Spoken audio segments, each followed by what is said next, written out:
ሁሉም ሀገር ላይ ልጆች ያሉበት ቤት የሚታወቅ አንድ አባባል አለ። እሱም አባዬ መጣ ይባላል። እሺ እንመን በቃ ይኸው አባታቸው መጥቷል።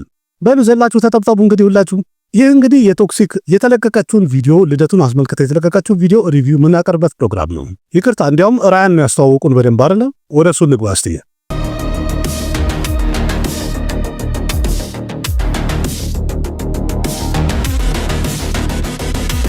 ያሽ በህንድ ሲኒማ ምን አይነት አክተር ነው? ከ2018 በፊት በሰሜኑ በኩል ማንም የሚያውቀው አልነበረም። ኬጂኤፍን ይዞ ከመጣ በኋላ ግን ሁሉም ነገር ተገለባበጠ፣ ተቀየረ በአንድ ጊዜ። ከኬጂኤፍ በኋላ ያሽ ተወዳጅነቱና ተፈላጊነቱ በጣም በከፍተኛው ሊያድግ ይችላል። እንዲያውም ስሙ በጣም ከፍተኛ ስለሆነ ከዚህ በኋላ ወይም ይህን ፊልም ከሰራ በኋላ አቬሬጅ የሆነና የወረዱ ፊልሞችን ላለመስራት የወሰነበት ሁኔታ ነው ያለው። ዋናው ምክንያት ደግሞ የጫካው ንጉሥ ሆኗል ማለት ነው። አንድ ጊዜ ደግሞ ነግሻለሁ ካለ የንጉሥ ችግሩ የሚሆነው ስራዎቹ በአጠቃላይ የንጉሥ መምሰል አለበት። ምክንያቱም የንግስና ወንበሩ ላይ ወይም ዘውዱን ለመጫን መቀጠል የሚችለው በዚህ መልኩ ስለሆነ ብቻ ነው። ይህንን ወንበሩንም ዘውዱንም ለመጠበቅ ሲል ያሽ ጊዜ ሰጣም፣ በጣም ለፋ፣ ተጣጣረ። ይህም ደግሞ ምክንያቱ በመጨረሻም መለስ ብለን ስናየው በስራዎቹ የመጀመሪያ 10 ዓመታት 19 ፊልሞችን ሰርቶ ነበርም። ግን ያለፉት 8 ዓመታት 2 ፊልም ላይ ብቻ ነው ያየነው። እነሱ ደግሞ ኬጂኤፍ ክፍል 1 እና ክፍል 2 ናቸው። ስለዚህ ተመልካቹም እንግዲህ በጣም እየጠበቀን ያለው ከረጅም ጊዜ በኋላ ያሽ የሚሰራበት ቶክሲክ የተሰኘው ፊልም ማርች 19 2026 ሊለቀቅ ዝግጅቱን ጨርሷል። ምንም ሳይፈራ ለዛውም በዛ ቀን ማለት ዱረንደር የተሰኘው ፊልም ሁለተኛው ክፍል በመላ አገሪቱ ላይ ማለት ይቻላል ይቀውጠዋል የተባለበት ቀን ላይ ፊልማችንን ለሲኒማ እይታ እናበቃለን ብለው ደፍረዋል። ቶክሲክ በአሁኑ ሰዓት ላይ በጣም ለየት ያለ ነገር ያሳየ ቢሆንም የፈለገ የሚያምር ነገር ቢኖረው ግን ጋራንቲ የሚያሰጠው ወይ ደግሞ እርግጠኛ የሚያደርገን አንድ ነገር ዱረንደር ሁለተኛው ክፍል በጣም ከፍተኛ ማዕበል ይዞ እንደሚመጣ ምንም ጥርጥር የለው። ቶክሲክ የተሰኘው ፊልም በሚቀርጽ ሰዓት ላይ ማናቸውም አስበው አያውቁም ነበርም። ፊልማቸውን በሚለቁበት ቀን ዱረንደር የሚባል አንድ ከፍተኛ ማዕበል መጥቶ ፊት ለፊታቸው እንደሚገተር ጭራሽ አልገመቱም፣ አላሰቡትም ነበር። ይህን ማዕበል አልፎ መሄድ እንግዲህ ለቶክሲክ ያን ያህል ቀላል ቢሆን አይደለም። ግን ደግሞ የፈለገ ቢሆን ንጉሥ የሚለየው በዚህ አይደለ፣ አይፈራም ምንም ነገር ቢመጣ። ዱረንደር የመጀመሪያው ክፍል ይህን ያህል ስኬታማ ሆኖ በጣም እየተጠበቀ ባለበት ሁኔታ ላይ እንኳን ቶክሲክ የተሰኘው ፊልም የሚለቀቅበትን ቀን አንቀይርም ብለው ግግም ብለዋል። ዱረንደር እንኳን ከቶክሲክ ጋር የፈለገ ይምጣ አጋጫለሁ ብሎ ካሰበ ቀደም ብሎ ተወስኗል፣ ተረጋግጧል። ቶክሲክም ቢሆን በዛኑ ቀን የፈለገ የሚመጣውን አደጋ እችላለሁ ብሎ ሊለቀቅ ዝግጅታቸውን ጨርሰዋል። ወሬ እንዳለ የፊልም ዳያሎግ መሰላችሁ አይደለ? ያ የፊልም ቻናል ስለሆነ የፊልም ዳያሎግ ካልተጠቀምን ምን አጋለሁ። ከ3 ደቂቃ ትንሽ ያነሰ አንድ ቲዘር ወይም ደግሞ የመጀመሪያ ግሊፕስ ለእይታ በቅቷል። ሁለተኛ ግሊፕስ ለእይታ በቅቷል። ይህ ቪዲዮ እንግዲህ የያሽን ልደት አስመልክቶ የተለቀቀ እንደሆነ በደንብ ያሳያል። ደግሞም ዛሬ ልደቱ ነው ያሽ። ስለዚህ በዚህ ቪዲዮ ላይ የፊልሙ መሪ ተዋናይ ራያን ማንነቱን በደንብ ኢንትሮዲዩስ ያደርጉበት ቪዲዮ ነው። በእርግጥ እዚህ ቪዲዮ ላይ የያሽ ሉክ ምን ይመስላል የሚለው አዲስ ነገር አለ። ምክንያቱም በፊልሙ ላይ ምን አይነት መልክ ይኖራል የሚለውን ከአንድ ዓመት በፊት አንድ ቪዲዮ ለቀውልን ነበር፣ አይተነዋል። ስለዚህ መልኩን ለማየት እንኳን ያን ያህል ይጓጓሱ አልነበረም።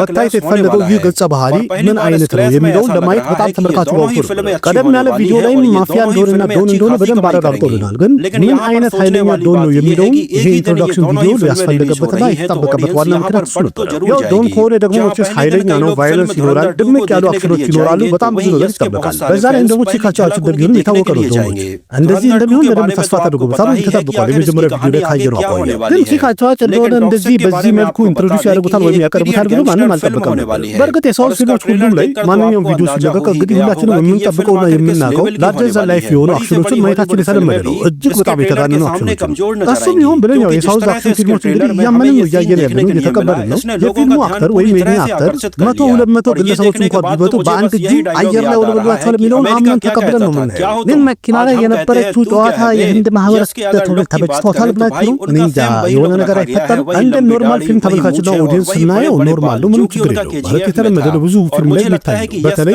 አሜሪካ ፊልሞች አንድ ማቢያ እንደዚህ ሊያደርግ ይችላል፣ ወይም አንድ ዶን እንደዚህ ሊያደርግ ይችላል። ሴቶችን እንደዚህ ያጫውቱ ይሆናል እንግዲህ በፈለገና በአማረው ሰዓት። ግን በዛው ኤክሰርሳይዝ በሚያደርግ ሰዓት ላይ በመኪናው እንቅስቃሴ ፍንዳታ መፈጠሩ የፈንጁ እንቅስቃሴ ውስጥ ያለውን ነገር በደንብ እያታየን አልመሰላችሁ? ግን እንደዛም ሆኖ እጅግ በጣም የተጋነነ ሲደበራ ግን ደግሞ አክተሩ ያሽ ነው። የእሱ ስታይሉም እንደዚህ የተጋነነ ስለሆነ ተመልካቹ በጣም ይወድልታል።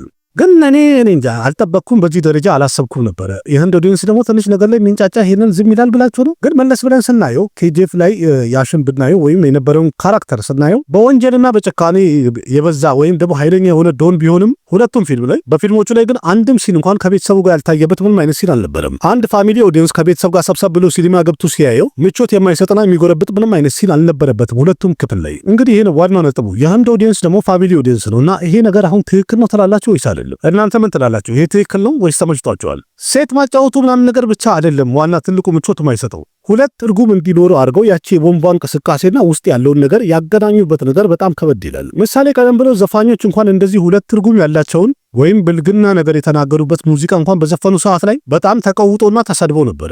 ዛሬም እንኳን ከረጅም ዓመት በኋላ ምሳሌ በጣም የሚታወቀው የረቢ ኪሸን አንድ ሙዚቃ አለ እና ረቢ ኪሸን በታየ ሰዓት እንዲያውም የሆነ ሙዚቃ በሚያቀርብ ሰዓት ላይ ያንን እያስታወሱ በጣም ትልቅ ጥያቄ ያነሳሉ። ግን ቶክሲክ ላይ ያለው ይሄ ደብል ሚኒንግ ሲል በደንብ ይዋጥላቸው ይሆናል። ከዛ ሌላ እዚህ ፊልም ላይ እንግዲህ ያሽ በድጋሚ ዶን መሆኑ ትንሽ ከበድ አለ ወይም ለየት አድርጎታል። ለውጡ ቀደም ብሎ እንግዲህ ከትንሽ ዱርዬነት ተነስቶ ትልቅ ማፊያ ሆኖ ነበረ። አሁን ደግሞ በጣም እንግዲህ ስታብሊሽ ሆኖ በጣም ትልቅ ዓለም አቀፍ ኢንተርናሽናል ማፊያ ሆኗል ማለት ማለትም ወንጀለኛነትና ማፊያነት እንግዲህ የያሽ መገለጫውና መታወቂያው ሊሆን ነው ማለት ነው። እንደ ፊልም ግን ስናየው ያሽ እጅግ በጣም አስገራሚ በሆነ ስታይል ድምቅ ብሎና አምሮ ብቅ ብሏል። በቪዲዮ ላይ እንግዲህ አክሽኖች ይኖራሉ። በተለይ ደግሞ ኬጂኤፍ ቻፕተር 2 ላይ ትልቁን ማሽን ጋን አንስቶ የፖሊስ ጣቢያውን የረፈረፈበት ሰዓት ላይ ነበረው። ዋው የሚያስብለው ፊልም ድጋሚ እናየው ይሆን አናየውም የሚሆን የሚለው ጥያቄ ያስነስቶ ነበረ።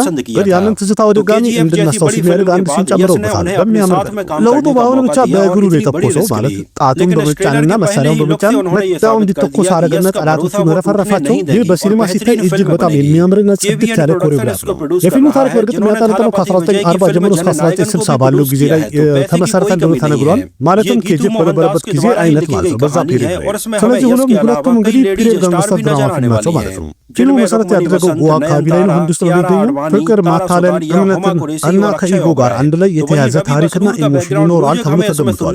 ስለዚህ በፊልሙ ላይ እንግዲህ ሙሉ አክሽን አለው፣ ቫዮለንስ አለው፣ ድምቅ ያለ አክሽኖችና ያበዱ ሲሎች እንደሚኖሩ በደንብ ያረጋገጠ ነገር አለው። ይህን ፊልም ዳይሬክት ያደረገችው ጊቱ ሞንዳስራስ ብዙ ጊዜ አውርተንበታል ስለስሟ።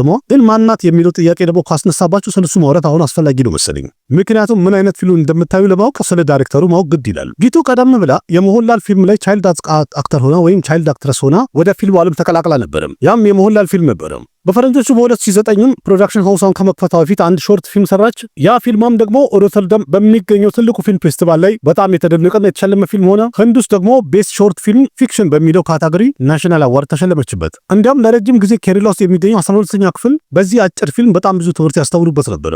በመቀጠል ደግሞ ፈረንጆቹ በ2014 ላይ ላይፍ ታይት የተሰኘ አንድ ፊልም ዳይሬክት አደረገች። ይህ ፊልሟም እንግዲህ በኢንተርናሽናል ደረጃ ማለት ነው 6 ሀገራት ላይ ኢንተርናሽናል አዋርዶችን የተቀበለችበት ምርጥ ፊልም ሆኗል። በሀገሯ ደግሞ በህንድ ውስጥ 2 ናሽናል አዋርድ ተሸልማበታለች በፊልሙ። ከዛ ሌላ ደግሞ 87ኛው ኢንተርናሽናል አካዳሚ አዋርድ ማለትም ኦስካር ላይ ህንድን ወክላ ኦፊሻሊ ፊልሟ ገብቶ ነበረ ወይም እጩ ሆኖ ነበር። ከዛ በመቀጠልም አንድ ፊልም ሰርታለች። በዛ ፊልሟም የተለያዩ አዋርዶች ተሸልማበታለች። አንድ ሾርት ፊልምና 2 ፉል ሌንዝ ፊልም ከሰራች በኋላ ወይም ሙሉ ፊልም ከሰራች በኋላ ቶክሲክን ዳይሬክት እያደረገች ያለችው ማለት ነው። ስለዚህ አሁን ተስፋ የምናደርገው በውጭ ሀገራት ላይ ፊልሞቿ በጣም የሚወደድላት ዳይሬክተር አዋርድ ተሸልማ የተለያዩ አዋርዶችን ሰብስባ አግበስብሳ ወደ ሀገሯ ይዛ የመጣች ዳይሬክተር ቶክሲክን እሰራለሁ ስትል ኢንተርናሽናል ሌቭል እንደምትሰራው መቼስ የተረጋገጠ ነው። ደግሞም እዚህ ቪዲዮ ላይ በደንብ ያሳያል። ቀደም ብሎ ሲወራና ሲነገር ከነበረው የበለጠ ይሄኛው ልደቱን አስመልክቶ ኢንትሮዲዩሽን ቪዲዮ ብለው የለቀቁት በደንብ ያሳያል ኢንተርናሽናል ሌቭሉን ደረጃውን የጠበቀ ምርጥ ፊልም እንደሆነ። የቪዲዮ መጀመሪያ ላይ ምናልባት ልጁ የሞተበት አንድ ሽማግሌ ሰው ይታያል። ያ አክተር መልኩ ላይ ወይም ፊቱ ላይ የተደረገው ሜካፕ ትንሽ ከበድ የሚል ነገር አለ። ትንሽ ቀነስ ቢደረግ እንኳን ምናልባት አያስፎግርም ነበር።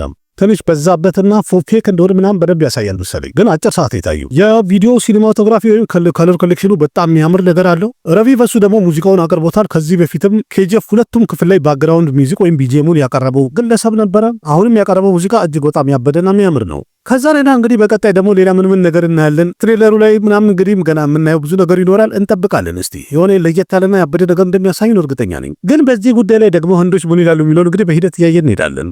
እናንተ እንዴት ነው? ተመቻችሁ? ወደዳችሁት? ያምራል? ያላችሁን ሐሳብ አስተያየት ኮሜንት ላይ ጻፉልኝ። ቪዲዮ ላይክ አድርጉ። ለቤቱ አዲስ ናችሁ ሰብስክራይብ አድርጉ። ለጓደኞቻችሁ ሼር አድርጉ። ልክ እንደዚህ ከህንድ ሲኒማ ጋር የተያዙ በጣም ብዙ መረጃዎችን በዚህ ዩቲዩብ ቻናል አንዳንድ እያልን እንቀባበላለን። አቅራቢያችሁ ቃሲም ነካ ነበርኩኝ። በሌላ ቪዲዮ ድጋሚ እስከምንገናኝ ደህና ሁኑ። ባባይ ना जाने कैसा एहसास है बुझती नहीं है क्या प्यास है क्या नशा इस प्यार का मुझ पे सनम छाने लगा कोई न जाने क्यों चैन होता है क्या करूँ कुछ होता है क्या करूँ हाय कुछ होता है।